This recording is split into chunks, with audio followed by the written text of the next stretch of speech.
உங்கள் போர்ட்ஃபோலியோவில் இருக்கக்கூடிய இன்வெஸ்ட்மெண்ட் சரியா இருக்கா, புதுசா என்ன வாங்கலாம், இது வரைக்கும் நீங்க பண்ண முதலீடுகளை எப்படி இன்னும் ஒரு பெட்டர் வேல செலுத்தலாம், அடுத்தது என்ன செய்யலாம், இப்போ இருக்கிற இன்வெஸ்ட்மெண்ட்டை எப்படி அடுத்த கட்டத்துக்கு கொண்டு போகலாம், இப்படி பல கேள்விகள் உங்க மைண்ட்ல வரும். அந்த கேள்விகளுக்கு நான் விடையை தருகிறேன். AMA என்ற இந்த ஒரு வசதி மூலமாக இந்த ஃபார்மை ஃபில் பண்ணுங்க, இந்த நம்பர்ல வாங்க, உங்க கேள்விகளை கேளுங்க, நாம பேசுவோம்.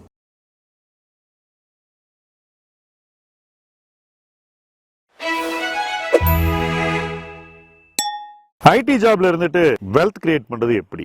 90களில் ஐடி வேலைக்கு போனவங்க அவங்க கிரியேட் பண்ண மாதிரி வெல்த்தை இன்னைக்கு ஐடி வேலையில் சேர்றவங்களால கிரியேட் பண்ண முடியுமா? இந்த அடிப்படை கேள்வி இன்று கேட்கப்பட வேண்டும். ஏன்னா 20-30 வருஷம் ஐடியில் இன்னைக்கு வேலை பண்ணவங்க நல்ல ஒரு இடத்திற்கு உயர்ந்து நிதி ஆதாரத்தை பெருக்கி மிகச்சிறந்த ஒரு வெல்த் கிரியேஷனை உருவாக்கியிருக்காங்க. இப்போ இன்னைக்கு அதே தொழிலில் போய் சேர்ந்தாக்கா அந்த மாதிரி வெல்த்தை கிரியேட் பண்ணுறதுக்கு வாய்ப்பு இருக்கா?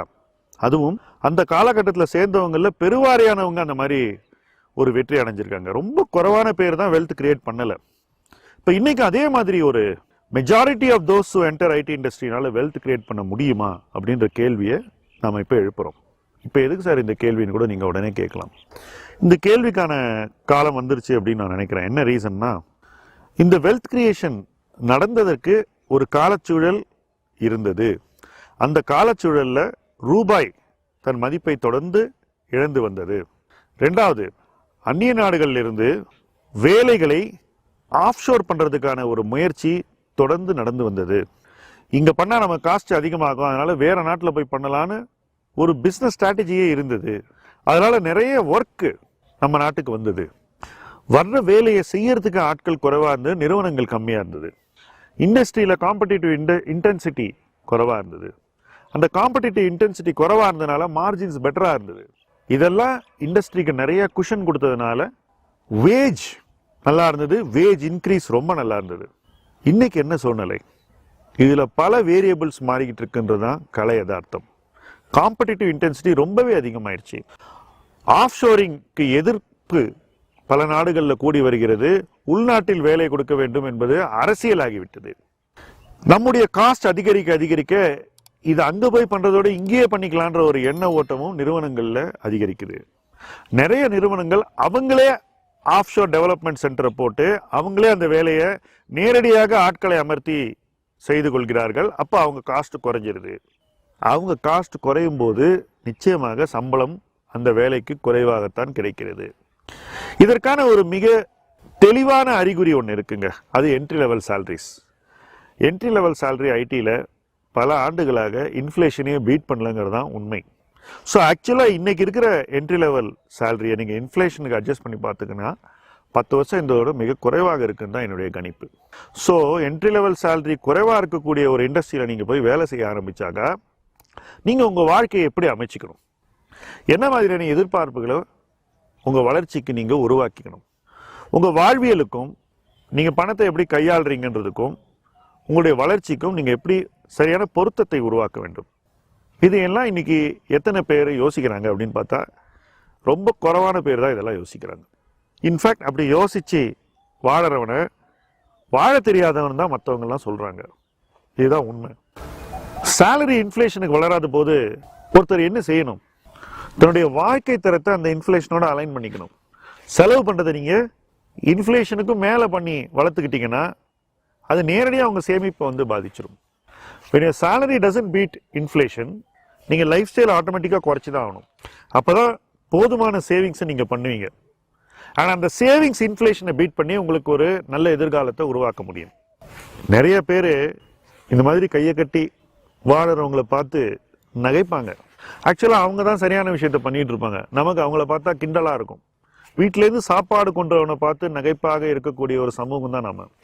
ஸ்விக்கி பண்ணாமல் வீட்டிலேருந்து சாப்பாடு கொண்டு வரவனை நாம் ஏளனம் செய்கிறோம். பட் ப்ராக்டிக்கலாக பார்த்தீங்கன்னா அவர் செய்கிறது தான் சரியாக இருக்கும். ஏன்னா இந்த செலவிடப்படாத பணம் அவருக்கு சேமிப்பாக மாறுது.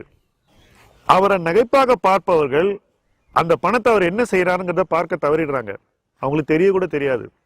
நான் பல பேரை பார்த்துருக்கேன், ரொம்ப நல்ல சேவிங்ஸ் இன்வெஸ்டிங் பண்ணுறவங்கள பற்றி அவங்கள சுற்றி இருக்கிறவங்க யாருக்குமே தெரியாது.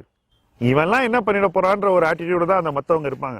ஒரு ஸ்விக்கி கூட பண்ண மாட்டேங்கன்னா இவெல்லாம் என்ன பண்ண போறான் அப்படின்னு நினைக்கிறாங்க. ஜொமேட்டோலையும் ஸ்விக்கிலையும் ஆர்டர் பண்றதா வாழ்க்கையா, அதுல டெய்லி செலவு பண்றதா வாழ்க்கையான்னு அவங்களுக்கு புரிய மாட்டேங்குது. உங்க சேவிங்ஸை நீங்க அதிகரிப்பது என்பதுதான் ஃபர்ஸ்ட் பேசிக். ஏன்னா உங்க என்ட்ரி லெவல் சேலரி 10 வருஷம் இருந்ததை விட இன்ஃப்ளேஷன் அட்ஜஸ்ட் பண்ணும்போது குறவா இருக்குனாக்கா, அப்ப இன்னும் சிக்கனமா வாழ்ந்தாதான் உங்களால சேவ் பண்ணி வருங்காலத்துக்கு தேவையான பணத்தை உருவாக்கவே முடியும். சம்பளம் வளரும் போதும் அந்த பழக்கத்தை நீங்க கொஞ்சம் கொஞ்சமா தான் மாத்தணும். ஒரேடியா செலவை கூட்டி வாழ்க்கை தரத்தை உயர்த்தக்கூடாது, படிப்படியா தான் உயர்த்தணும். அப்ப வாழ்க்கை தரத்தை எந்த இடத்துல வைக்கணும்னு ஒரு பெஞ்ச் மார்க் இருக்கணும். இதுல பிரச்சனை என்னன்னா, நம்ம ஒண்ணு எக்ஸ்ட்ரீமா live for today, live for the moment அப்படின்னு ஒரு சைடும், இன்னொரு எக்ஸ்ட்ரீமா டோன்ட் லிவ் அட் ஆல் அப்படின்னு இன்னொரு சைடும் இருக்கும். பட் மிடில் கிரவுண்ட் இருக்கு. It's broad spectrum. அதுல மிடில் கிரவுண்ட் கிட்ட இருக்கணும். நீங்க உங்களுடைய லைஃபை எப்படி ரெகுலரா லீட் பண்றீங்க, எப்படி உங்களுடைய என்ஜாய்மெண்ட்டை நீங்க கொண்டு வரீங்க, அந்த என்ஜாய்மெண்ட்டுக்கு எப்படி பணத்தை செலவு பண்றீங்க, அதை மீறி எப்படி நீங்க சேவ் பண்ணி வருங்காலத்துக்கும் பணத்தை ஏற்படுத்துறீங்க. ஸோ இதுக்கு முன்னான ஒரு பேலன்ஸ் தான். இந்த 3 விஷயத்துக்கும் நடுவில் ஒரு பேலன்ஸை நீங்க ஸ்ட்ரைக் பண்ணணும். அந்த பேலன்ஸை மெயின்டைன் பண்ணணும். அந்த பேலன்ஸை நீங்க வளர்க்கணும். என்னை பொறுத்த வரைக்கும் இந்த மாதிரி ஜாப்ஸ்ல சேர்றவங்க 15 இயர்ஸ்ல ஃபைனான்சியல் ஃப்ரீடமுக்கு வந்தே ஆகணும். அது அவர் எளிதில்லைன்னு நான் நினைக்கிறேன். என்ன ரீசன்னா, இது முயல் ஆமை கதை மாதிரி தான் ஓடும்னு நான் நினைக்கிறேன். கொஞ்ச நாளைக்கு நீங்க நல்லா பண்ணுவீங்க, அப்புறம் கவனம் இழந்துருவீங்க, அப்புறம் ரொம்ப மோசமா பண்ணுவீங்க, அப்புறம் பண்றதே நிறுத்திடுவீங்க. இதுதான் பலருடைய சேமிப்பு வாழ்க்கையா இருக்கு. அந்த பணத்தை எடுத்து தப்பான ஒரு சொத்து வகையில போட்டுருவீங்க. அந்த மிஸ்டேக்கை கரெக்டே பண்ண முடியாது. பல பேர் தங்களுடைய ரியல் எஸ்டேட் டெசிஷனை தப்பா எடுத்து தங்களுடைய மொத்த ஃபைனான்ஸுமே சொதப்பி வச்சிருக்காங்க. அதுதான் நான் இண்டஸ்ட்ரியில பார்க்கக்கூடிய ஒரு ட்ரெண்டு. இன்னைக்கு எடுக்கக்கூடிய முக்காவாசி ரியல் எஸ்டேட் டெசிஷன்ஸ் தப்பா தான் இருக்கு. அதை திருத்தவே முடியாத அளவுக்கு அந்த டெசிஷனை பல பேர் எடுக்கிறாங்க. ஸோ பாருங்க, என்ட்ரி லெவல் சேலரி குறைவா இருக்கு, சேலரி க்ரோத் மாடஸ்டா இருக்கு, முன்ன இருந்த மாதிரி இல்லை. அப்ப இதுக்கேற்ற மாதிரி ஒரு லைஃப் அமைச்சுக்கணும், இதுக்கேற்ற மாதிரி ஒரு சேவிங்ஸ் அமைக்கணும், இதுக்கேற்ற மாதிரி ஒரு இன்வெஸ்ட்மெண்ட் அமைக்கணும். இந்த லைஃப் எக்ஸைட்டிங்கா இருக்கவே முடியாது, அது போரிங்கா தான் இருக்கணும். அப்பதான் நீங்க உங்களுக்கு தேவையான ஃபைனான்சியல் ஃப்ரீடமை உரிய நேரத்தில் உங்களால எடுக்க முடியும். இது என்னுடைய கன்விக்ஷன். இதுக்காக நீங்க வாழவே கூடாது அப்படின்லாம் நான் சொல்லல, அதுக்காக நீங்க ஓவரா வாழணும்னு நான் சொல்லல. பேலன்ஸை ஸ்ட்ரைக் பண்ணணும். இந்த பேலன்ஸ் தான் ரொம்ப ரொம்ப கிரிட்டிக்கல். முக்காவாசி பேர் இந்த பேலன்ஸ் தேவைங்கிறதே உணர்றது இல்லைங்கிறதா என்னுடைய பேசிக் பாயிண்ட் ஆஃப் வியூ. இந்தியாவில் சேலரி க்ரோத் கடந்த 3 வருஷத்துல இருந்த மாதிரி அடுத்த 5 ஆண்டுகளுக்கு உறுதியா இருக்காதுன்னு நான் நம்புறேன். அதற்கான ஒரு பொருளாதார சூழல் இருக்காது. ஒரு பக்கம் there is excess supply of graduates, இன்னொரு பக்கம் கம்பெனிஸ்க்கு நிறைய காஸ்ட் ப்ரெஷர்ஸ் இருக்கு, அவங்களுடைய ரியலைசேஷன்ஸ் குறைய போகுது அல்லது கூடாது. இதெல்லாம் இருக்கும்போது அவங்க தங்களுடைய காஸ்ட்டை கண்ட்ரோல் பண்றதுக்கு டெஃபினட்டா சேலரியில இன்ஃப்ளேஷனை எந்த அளவுக்கு கட்டுப்படுத்த முடியுமோ அந்த அளவுக்கு அவங்க சிக்கனமா வைப்பாங்க. அப்படிப்பட்ட ஒரு சூழ்நிலையில அந்த யதார்த்தத்தை நம்ம புரிஞ்சுக்கிட்டு அதுக்கேற்ற மாதிரி நம்ம தான் மாத்தி வாழணும். யதார்த்தம் மாறும், களம் மாறும்னு நினைக்கிறதெல்லாம் மிகைப்படுத்தப்பட்ட எதிர்பார்ப்பு. ஏன்னா களம் ஒரு பர்டிகுலர் ட்ரெஜெக்டரி தான் 25 வருஷமா போயிட்டு இருக்கு. நடுவுல இந்த கோவிட்ல ஒரு 2-3 வருஷம் ஒரு பிளிப் இருந்தது, அவ்வளவுதான். இதெல்லாம் ஒருத்தர் ஏத்துக்கிறதுக்கே ஃபர்ஸ்ட் ஒரு ஓப்பன்னஸ் வேணும். அந்த ஓப்பன்னஸ் இருந்தாக்கா நீங்க அடுத்த கட்டத்துக்கு போயிருவீங்க. நிறைய பேர் நினைக்கிறாங்க ஒரு பக்கம் ஐடி கரியர், இன்னொரு பக்கம் ஸ்பெகுலேஷன் கரியர்னு. இத மாதிரி ஒரு விஷ பரீட்சை எதுவுமே கிடையாது. This will not end well, it will end very badly. அதையும் நீங்க உணரணும்.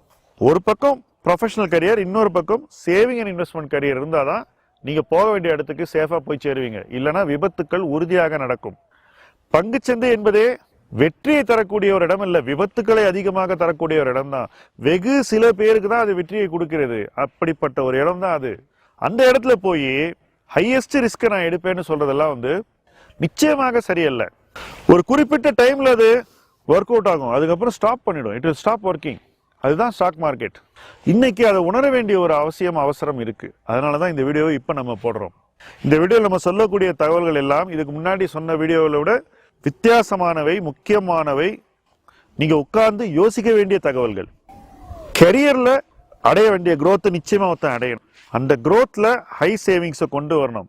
அந்த சேவிங்ஸை சென்சிபிள் இன்வெஸ்டிங்கா மாத்தணும். அந்த சென்சிபிள் இன்வெஸ்டிங்கை 4 to 6 ஆண்டுகளுக்குள்ள பணத்தை டபுள் பண்ற வகையில வழிவகுத்துக் கொள்ள வேண்டும். இதையெல்லாம் பண்ணாக்கா உங்களுக்கு வெற்றி நிச்சயம். அந்த கரியர் உங்களுக்கு கொடுக்க வேண்டியதை கொடுத்துரும். இதை செய்யாம நீங்க வேற என்ன தில்லாலங்கடி வேலை பண்ணாலும் எங்கேயோ ஒரு இடத்துல அது ஒரு சறுக்கலை கொடுத்துரும். அது எங்கன்னு நமக்கே தெரியாது. பட் அதை தவிர்க்க வேண்டிய பொறுப்பு ஒவ்வொருத்தருக்கும் இருக்குன்றதா என்னுடைய பேசிக் பாயிண்ட் ஆஃப். நான் இந்த வீடியோல சொன்ன பல விஷயங்கள் உங்களுக்கு ஏற்பு இருக்காது என்பதை தெரிந்துதான் இந்த வீடியோ நான் வெளியிட்டிருக்கேன். இதுக்கு காரணம், ஒரு எதிர்மறையான கருத்தை கேட்கிற பக்குவம் ஃபர்ஸ்ட் வரணும். அதை கேட்டுட்டு நீங்க என்ன வேணா செய்யலாம். பட் கான்ட்ரேரியன் வியூவை கேட்கணும். அதுல நமக்கு என்ன தெரிஞ்சுக்கணுமோ அதை ஏத்துக்கிற ஒரு பக்குவம் வரணும். அதிலிருந்து நமக்கு என்ன நல்லது வரும் அப்படின்னு நாம தான் தேர்ந்தெடுக்கணும்.